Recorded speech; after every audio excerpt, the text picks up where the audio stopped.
Sa ngalan ng Ama, ng Anak, ng Espiritu Santo. Amen. Ang pagpapala ng ating Panginoong Jesucristo, ang pag-ibig ng Diyos Ama, at ang pagkipagkaisa ng Espiritu Santo naway sumainyong lahat. At sumairi.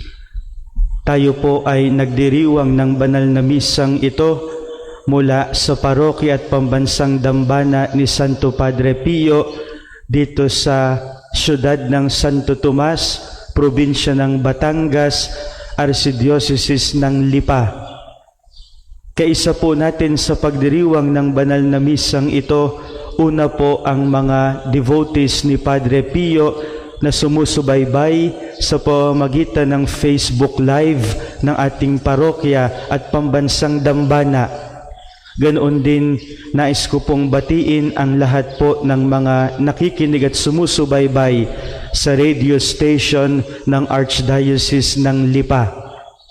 Tayo po ay sama-samang magdiwang ng banal na misa, ang pinakamataas na uri ng ating panalangin. Una, para tayo ay makapagpurit, makapagpasalamat sa Panginoong Diyos. Mga kapatid, aminin natin ang ating mga kasalanan upang tayo'y maging marapat gumanap sa banal na pagdiriwang.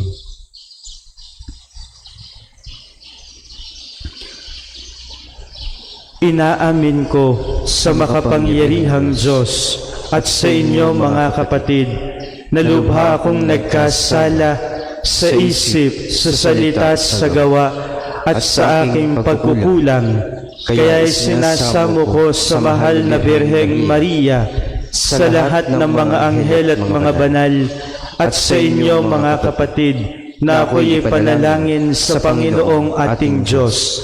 Kaawaan tayo ng makapangyarihang Diyos, patawarin tayo sa ating mga kasalanan, patnubayan tayo hanggang sa buhay na walang hanggan. Amen. Ama naming makapangyarihan, ang iyong paglingap ay di nagkukulang sa iyong pagsubaybay sa tanan. Inuluhog naming iyong pawiin ang tanang makapipinsala sa amin, at iyo nawang panatilihin ang pakikinabang naming walang maliw. Sa pamamagitan ni Jesucristo kasama ng Espiritu Santo, magpasawalang hanggan. Amen.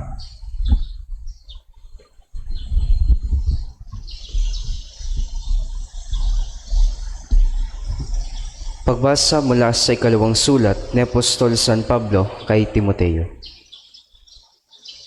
Pinakamamahal, inuutusan kita sa ngalan ng Diyos at ni Kristo Jesus na hahatol sa mga buhay at mga patay, alang-alang sa kanyang pagparito at paghahari.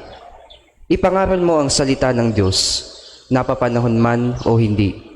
Hikayatin mo, pagsabihan at patatagin ang loob ng mga tao sa pamamagitan ng matyagang pagtuturo.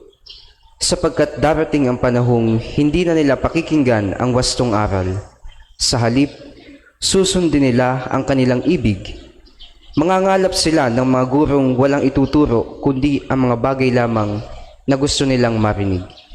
Ibabaling nila sa alamat ang kanilang pansin at hindi na nila pakikinggan ang katotohanan. Kaya, maging mapagpigil ka sa lahat ng oras. Pagtiisan mo ang mga kahirapang dumarating sa iyo. Gampanan mo ang tungkulin ng isang mangangaral ng mabuting balita. Tupdin mo ang iyong mga tungkulin bilang tagapaglingkod ng Diyos. Ako'y iaalay na. Dumating na ang oras ng pagpanaw ko sa buhay na ito. Puspusan akong lumaban sa paligsahan. Natapos ko ang dapat kong takbuhin. Nanatili na akong tapat sa pananampalataya. Kakamtan ko na ang korona ng tagumpay. At sa araw na yaon, ang Panginoon na siyang makatarong ng hukom, ang magpuputong sa akin ng korona. Hindi lamang sa akin, kundi sa lahat ng nananabik sa muli niyang pagparito. Ang salita ng Diyos. Salamat sa Diyos. Salmong Dugunan. Patuloy kong isasaysay ang dulot mong kaligtasan. Patuloy kong isasaysay ang dulot mong kaligtasan. Tunay akong nagpupuri buong araw. Akin ngayong ihahayag ang taglay mong karangalan. Ngayong ako'y matanda na, huwag mo akong babayaan. Katawan ko'y mahina na, kaya ako'y huwag iiwan. Patuloy kong isasaysay ang dulot mong kaligtasan. Ako naman samantala ay patuloy na aasa. Patuloy na magpupuri, pupurihin ka tuwina. Pagkat ikaw ay dakila, patuloy kong isasaysay. Maghapon kong ihahayag ang dulot mong kaligtasan. Patuloy kong isasaysay ang dulot mong kaligtasan. Pagkat ikaw, Panginoon, ay malakas at dakila, ang taglay mong katangi ay ihahayag ko sa madla. Sa pulpa sa pagkabatay, ako'y iyong tinuruan. Hanggang ngayoy sinasambit ang gawa mong hinangaan. Patuloy kong isasaysay ang dulot mong kaligtasan. Tutugtugin ko ang alpat, pupurihin kitang tunay. Pupurihin kita, O Diyos, dahil sa iyong katapatan. Mga imno ng papuri, sa alpa ko'y tutugtugin. Iuukol ko ang tugtog sa iyo, banal na Israel. Patuloy kong isasaysay ang dulot mong kaligtasan. Sumainyo ang Panginoon At sumiyon. ang mabuting balita ng Panginoon ayon kay San Marcos. Papuri sa iyo, Panginoon. Noong panahong iyon, sinabi ni Jesus sa kanyang pagtuturo, mag-ingat kayo sa mga eskriba na mahilig maglalakad ng may mahahabang kasuotan at natutuwang pagpugayan sa mga liwasan. Ang ibig nila'y ang mga tanging luklukan sa mga sinagoga at ang mga upuang pandangal sa mga piging. Inuubos nila ang kabuhayan ng mga babaeng balo at ang sinasangkalay ang pagdarasal ng mahaba, lalo pang bibigat ang parusa sa kanila. Umupo si Jesus sa tapat ng hulugan ng mga kaloob doon sa templo at pinagmasdan ang mga taong naghuhulog ng salapi. Maraming mayayamang naghulog ng malalaking halaga. Lumapit naman ang isang babaeng balo at naghulog ng 2 kusing na katumbas ng 1 pera. Tinawag ni Jesus ang kanyang mga alagad at kanyang sinabi, sinasabi ko sa inyo, ang dukhang balong iyon ay naghulog ng higit sa kanilang lahat, sapagkat ang iba'y nagkaloob ng bahagi lamang ng hindi na nila kailangan, ngunit ibinigay ng balong ito na dukhang-dukha ang buo niyang ikabubuhay. Ang mabuting balita ng Panginoon. Pinupuri ka namin, Panginoong Hesukristo.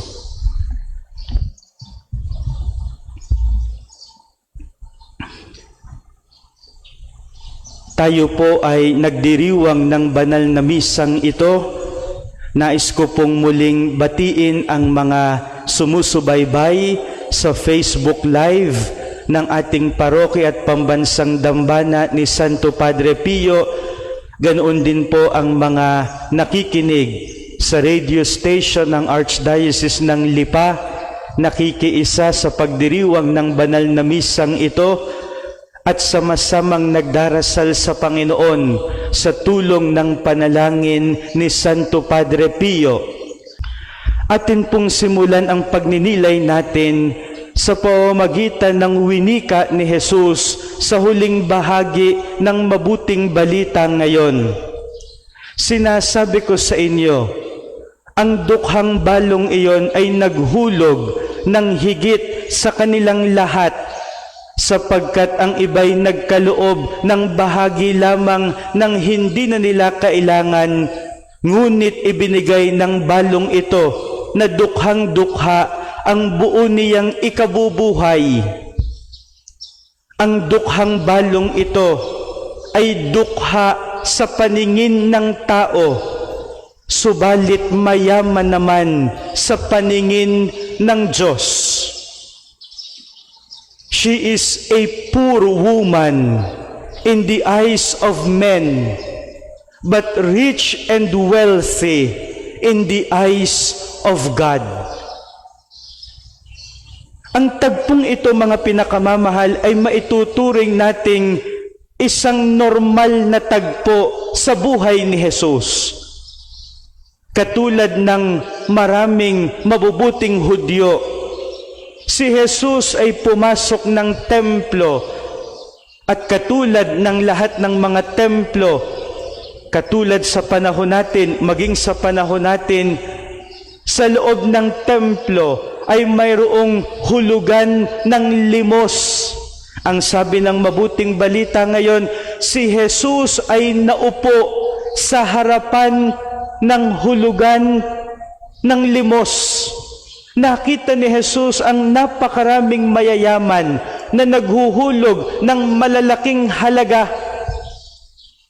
Dumating ang babaeng balong ito nang siya'y maghulog ng 2 kusing na ang katumbas ay 1 pera. Siguro ho paghulog ng kusing na ito, tumaginting ang kusing na ito at napakinig ni Jesus. Nang makita niya ang babaeng balong ito, tinawag niya ang kanyang mga alagad. Kaagad ay naramdaman ni Jesus na sa babaeng balong ito ay may mahalagang matututunan ang lahat ng gustong maging alagad ni Jesus. This woman is a lesson for all the disciples of Jesus. Kaagad niyang tinawag ang mga alagad sapagkat alam niyang may matututunan ang mga alagad sa babaeng balong ito. Sa kontekstong ito, sinabi ni Jesus, ang babaeng balong ito ay nagbigay ng higit sa lahat. Ang babaeng balong ito, dukha sa harap ng tao, pero mayaman naman sa harap ng Diyos. Ito sana, mga pinakamamahal, ang pag-ibayuhin natin. Ito ang pag-igihin natin. Ito ang pagbutihin natin. Ito ang hangarin natin.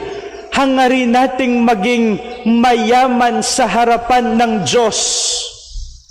Ibig sabihin, ang pinag-iipunan natin, ang ipinagpupunyagi natin, ang pinagyayaman natin ay ang ipon at kayamanan natin sa langit, upang kapag tayo'y tiningnan ng Diyos, katulad tayo ng babaeng balong ito, maaaring dukha sa harapan ng tao, maaaring dukha sa panukat ng mundo, pero kapag ang Diyos ang tumingin, mayaman naman sa panukat niya at sa panukat ng kalangitan.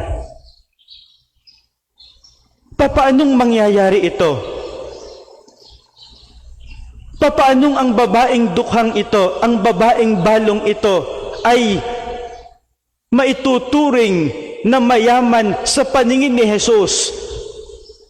Alam po ninyo, sa konteksto ng mga Hudyo, ito pong babaeng balong ito ay talaga hong dukhang-dukha.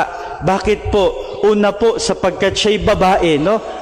Noong panahon ni Jesus, hindi po katulad ng panahon natin ngayon. Talaga hong buhay na buhay, yung tinatawag nating equality. Ibig sabihin, ang babae at ang lalaki ay magkapantay. Kung anong pribilehiyo ang mayroon ng lalaki, ipinagkakaloob din sa mga kababaihan. Ito po ang magandang bunga ng panahon natin ngayon. Pero kakaiba noong panahon ni Jesus. Ang mga babae ay walang kapantay na pribilehiyo katulad ng mga kalalakihan. Kaya naman kalimitan, ang mga kababaihan ay nasa tahanan lamang. Ang naghahanap buhay ay ang mga kalalakihan. Kaya pwede nating sabihin, yung kayamanan ng babae, pati yung kanyang seguridad ay nakasalalay sa kanyang asawa. Wala siyang pera kung wala ang kanyang asawa. At kapag wala kang pera, wala ka na ring seguridad. Kaya kapag ikaw ay nabalo, no? Napakabigat po ng mabalo sa panahon ni Jesus. Kapag ikay nabalo, ikaw ay nagiging dukhang-dukha. And when you are reduced to poverty, you become insecure. You become insecure. Anong nangyari sa babaeng dukhang ito? Yung buong-buo niya na kung anong mayroon siya, 2 kusing na ang katumbas ay isang pera. Ito na lang ang mayroon siya. Pero nagawa niyang ialay sa Panginoong Diyos. Ang nakita ng Diyos ay hindi ang halaga ng kanyang inihulog, kundi kung anong katumbas nito sa buhay niya. God looks not at the worth of what we have given, but what it is for us. Anong halaga nung ibinigay natin para sa Diyos? Kung susumahin natin kung anong mayroon tayo. Yung iba nagbigay lang ng bahagi ng kung anong mayroon sila. Kung susumahin natin, ang ibinigay nila'y katiting ng kung anong mayroon sila. Pero ang babaeng balong ito, mamera man ang ibinigay. Pero sapagkat ito'y buong buo, sa paningin ng Diyos, hindi mamera, minahalaga ng Diyos ang maliit na ibinigay sapagkat buo. This is a lesson of discipleship. Huwag na kayong magtataka kung bakit pagkatapos makita ni Jesus ang paghuhulog ng babaeng ito, nagmamadali siyang tawagin ng mga alagad. Jesus was instantly, he was rushing to call his disciples, "Hali kayo. May isang magandang leksyon at ang magtuturo sa atin ang babaeng balong ito. Ang kanyang pagiging bukas palad na buong buo. Ang kanyang pagbibigay ng sarili na buong buo para sa Diyos. Sapagkat ang Diyos ay natutuwa sa buong pusong pagkakaloob ng sarili sa Kanya. God rejoices when a person surrenders everything to Him. Katulad ng babaeng balong ito, our security is in the Lord. Ang seguridad natin ay nasa Diyos. Ang tunay nating kayamanan, ang tangi nating kayamanan ay ang Panginoong Diyos. Kaya tayo kumakapit sa Kanya. There is an explosion of the miracles of love because of our rediscovery. God is our real wealth, and He is our only security. Mga pinakamamahal, hilingin natin sa Panginoon na katulad ng babaeng balong ito, matanggap natin ang Diyos bilang tunay nating kayamanan at ang natatangi nating pinanghahawakan. Kapuri-puri ka Diyos sa manlumikha sa sanlibutan, sa iyong kagandahang loob. Narito aming maiaalay mula sa lupa at bunga namin paggawa ang tinapay na ito para maging pagkaing nagbibigay buhay. Kapuri-puri ang poong may kapal, ngayon at kailanman.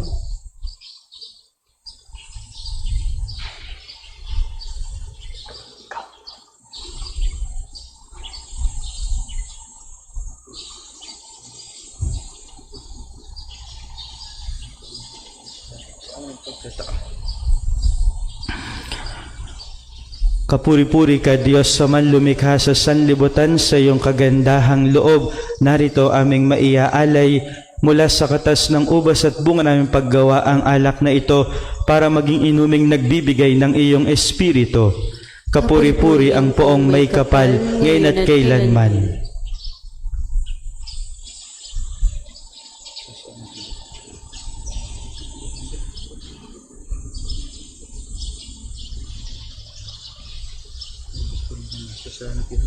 Pinisimulubusan, nagawa kong pagsoy.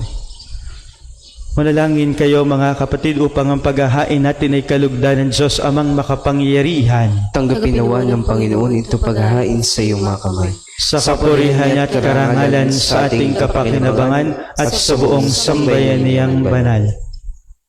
Ama naming lumikha, sa iyong katapatan kami nagtitiwala. Ngayong ang mga alay aming inihahanda at inihahain dito sa banal mong dambana.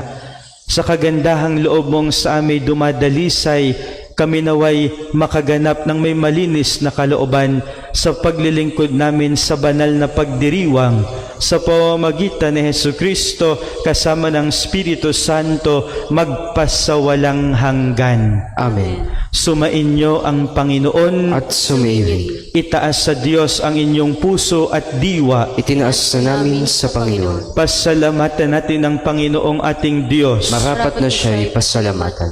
Ama naming makapangyarihan, tunay ngang marapat na ikaw ay aming pasalamatan.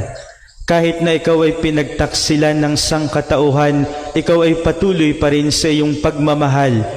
Ikaw nang nagpuno sa aming pagkukulang, ikaw pa rin ang nagsugo ng tutubos sa tanan.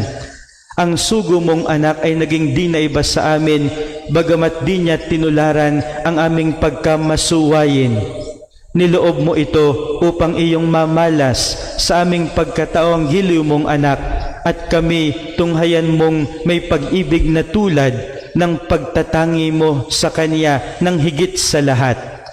Ang katapatan niya sa iyong walang maliw ay nagpanumbalik na muli sa amin na iyong kasiyahat ng iyong pagtingin na aming iwinaksi nung ikay aming suwayin. Kaya kaisa ng mga anghel na nagsisiawit ng papuri sa iyo nang walang humpay sa kalangitan, kami nagbubunyi sa iyong kadakilaan.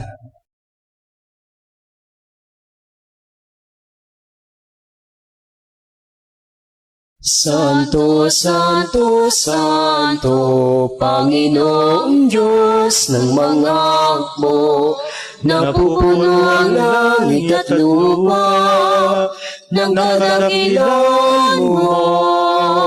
Hosana, Hosana, sa pangitaasan. Pinagpala na parito sa ngalan ng Panginoon. Hosana, Hosana, sa pangitaasan.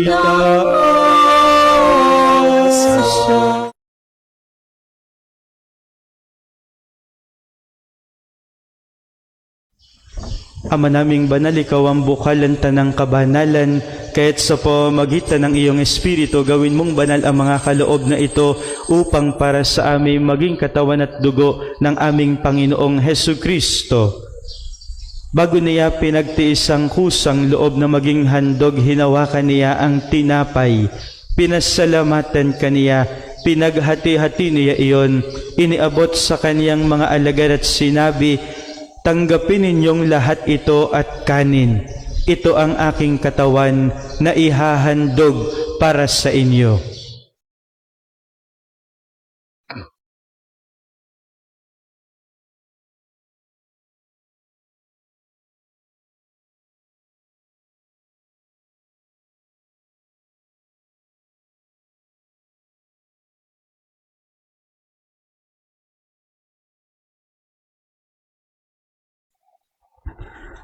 Hindi naman nung matapos ang hapunan, hinawakan niya ang kalis. Muli kaniyang pinasalamatan. Iniabot niya ang kalis sa kaniyang mga alagad at sinabi, "Tanggapin ninyong lahat ito't inumin. Ito ang kalis ng aking dugo, ng bago at walang hanggang tipan. Ang aking dugo na ibubuhos para sa inyo at para sa lahat sa ikapagpapatawad ng mga kasalanan. Gawin ninyo ito sa pag-alaala sa akin."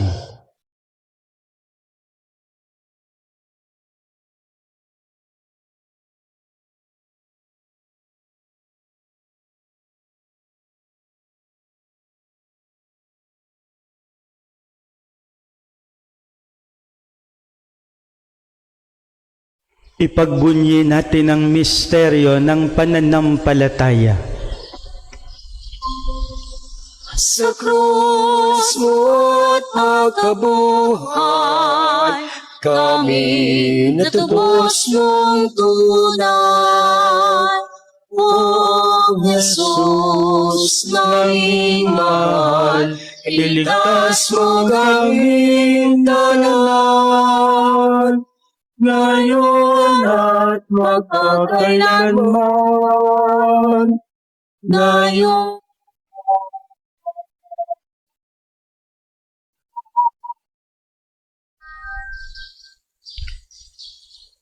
Ama, ginagawa namin ngayon ang pag-alaala sa pagkamatay at muling pagkabuhay ng iyong anak. Kahit inialay namin sa iyo ang tinapay na nagbibigay buhay at ang kalis na nagkakaloob ng kaligtasan. Kami nagpapasalamat dahil kami iyong minarapan na tumayo sa harap mo para maglingkod sa iyo. Isinasamo namin kami magsasalo-salo sa katawat dugo ni Kristo ay mabuklod sa pagkakaisa sa pamamagitan ng Espiritu Santo. Alalahanin mo rin ang mga kapatid naming nahimlay nang may pag-asang sila'y muling mabubuhay, gayon din ang lahat ng mga pumanaw. Kaawaan mo sila, patuloyin sa iyong kaliwanagan. Kaawaan mo't pagindapatin kaming lahat na makasalo sa iyong buhay na walang wakas. Kaysa ng mahal na Birheng Maria na ina ng Diyos, ni San Jose na kaniyang esposo, kaysa ng mga apostol, ng lahat ng mga banal na namuhay dito sa daigdig ng kalugod-lugod sa iyo, may pagdiwang nawa namin ang pagpupuri sa ikararangal mo sa pamamagitan ng iyong anak na aming Panginoong Hesu Kristo.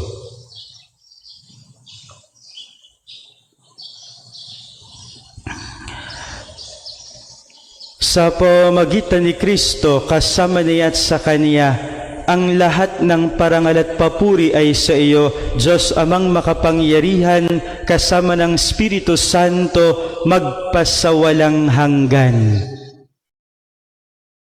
Amen,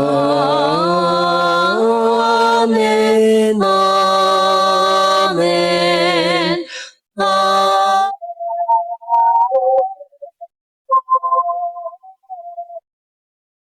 Amen.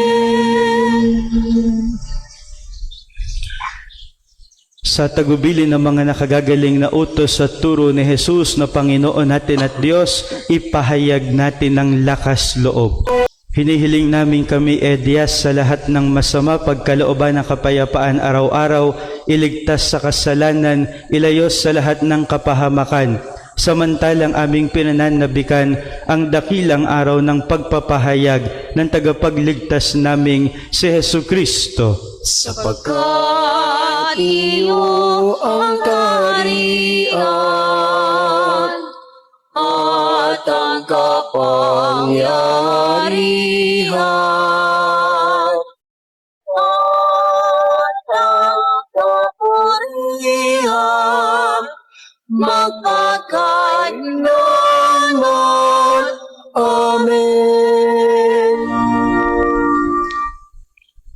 Panginoong Jesucristo, sinabi mo sa iyong mga apostol, kapayapaan ang iniiwan ko sa inyo.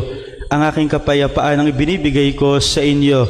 Tunghayan mo ang aming pananampalataya, huwag ang aming mga pagkakasala.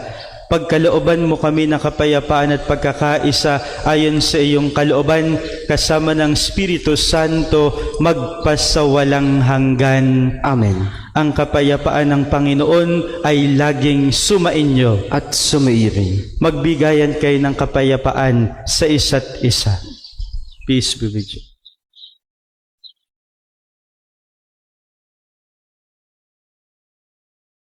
Kordero ng Diyos na nagalis ng mga kasalanan ng sanlibutan, maawa ka sa amin. Kordero ng Diyos na nag-aalis ng mga kasalanan ng sanlibutan, maawa ka sa amin. Agnus Dei Quitoris, peccata mundi, dona nobis pacem, dona nobis pacem, dona nobis pacem.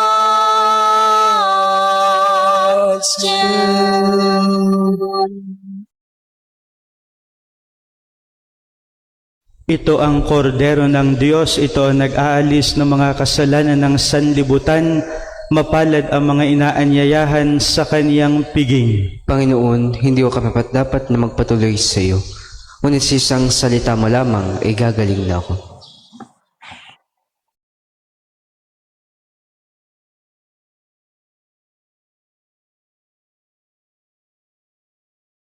Manalangin tayo.